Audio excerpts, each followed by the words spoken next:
Did I think I was gonna do 1,000 days? No. It was more in the lines of just, I wanna be part of something.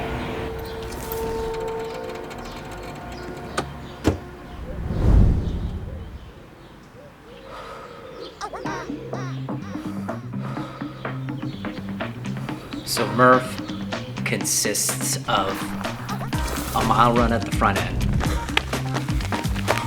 100 pull-ups, 200 push-ups, 300 air squats, and a mile run at the end.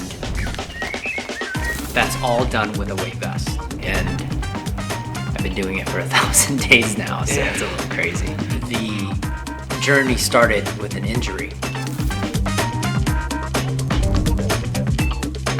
I tweaked my back doing a deadlift on a deficit. It was hard. It was hard to stand up. It was hard to walk. And in my mind, I'm like, I can't just quit. It was Coach Corey. He was like, you can do Murph. Let's do Murph. MCs I ruin, cause I know what I'm doing. So I tested an air squat, I tested a push-up, I tested a pull-up, and I tested jogging or even walking. And I was like, this is fine. This is gonna be great. I can at least do this. So I did Murph for a day.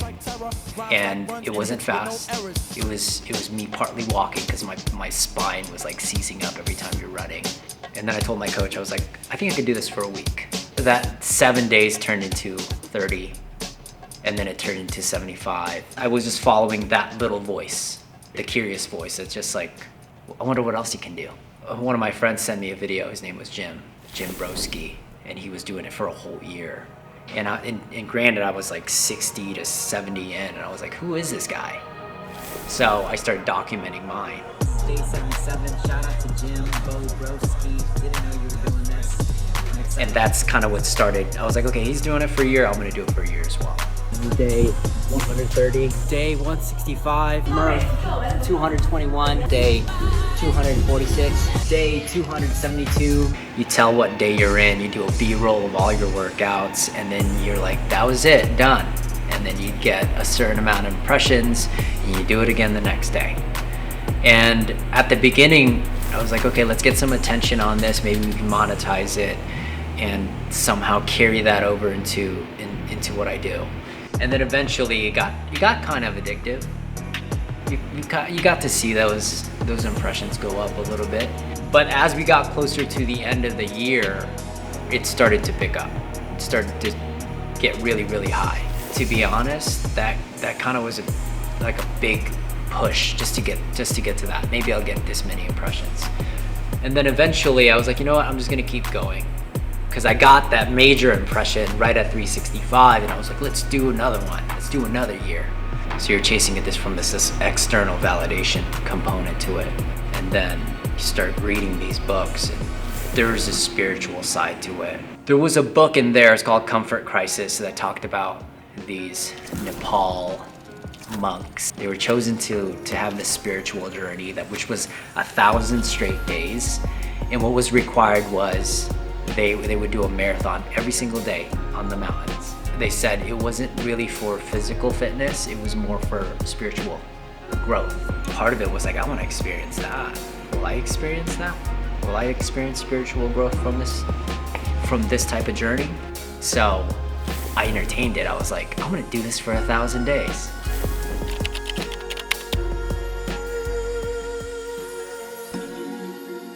If you do the same thing over and over long enough, you get bored. And I would just take Murph and I would make it a little bit different. You know, it started out with extra weighted pull-ups. Instead of doing 20-pound vests, you do 100 pounds. I've packed a sled for a mile. I grabbed a sandbag for miles. I've done a handstand walk Murph version. We did 400 meters. The last 400 was a handstand walk. There were the holidays, Memorial Day, where I would attempt to go for 12 hours. There were segments where I would do 5 a day for 5 days. In those moments where I get in that level of pain, I actually don't feel alone. That spiritual growth you were talking about, I feel like I'm closer to God. And then when you do those things that are impossible, you start saying things that you're like, I'm possible. I can actually do this. Right? I can do this Murph. I can make this phone call. I can run this business. I can shoot my first podcast episode. I can ask this girl out on a date. It doesn't matter what that is. And I really do think there's so many people that are doing the same thing. Just like they want to start a business, but everything has to be perfect for it to line up. They want to start a singing career, but they want to make sure they got everything dialed in. They want to make sure that their body looks amazing and they look great before they ask that girl out on a date. But if I waited, I don't think nothing would have ever happened.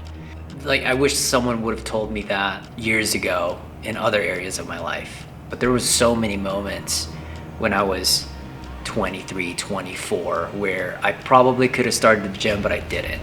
You know, I was like, oh, I gotta get these things lined up first. I gotta build this much capital first.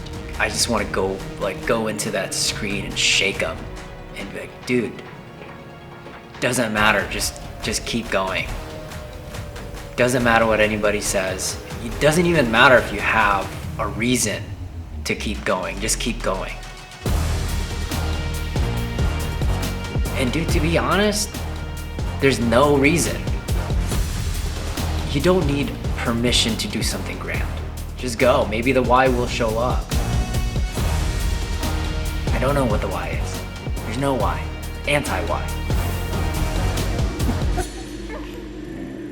So one of the trenches was saying no to events where my wife would be taking my son to the park. And I'm like, I can't.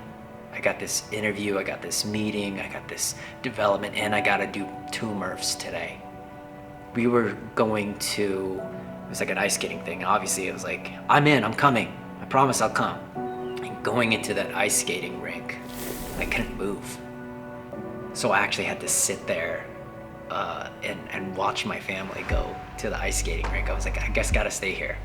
And like looking at your wife being so mad at you that you're doing that was so heartbreaking for me. And at the same time, you're having this like, doesn't she even understand? I don't even understand, so of course she's not gonna understand why I'm doing this. I'll call her some days and I'll do something crazy, and I'm like, I can't get out of the parking lot. And then she'll come in with electrolytes and a massage. Talk about like how hard that is. I don't know how, it's selfish for sure. But she knows that I'm committed to do it. But I don't even know why she's still with me for after the 1,000 days. Because there were so many days I said no to things. Things that dads would kill for. Is it worth it? Is it worth it? Yeah. I don't know yet.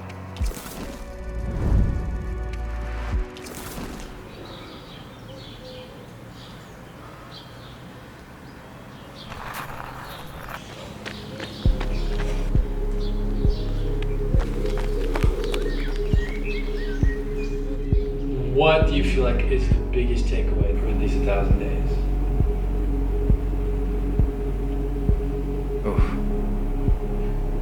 You know, there was a story that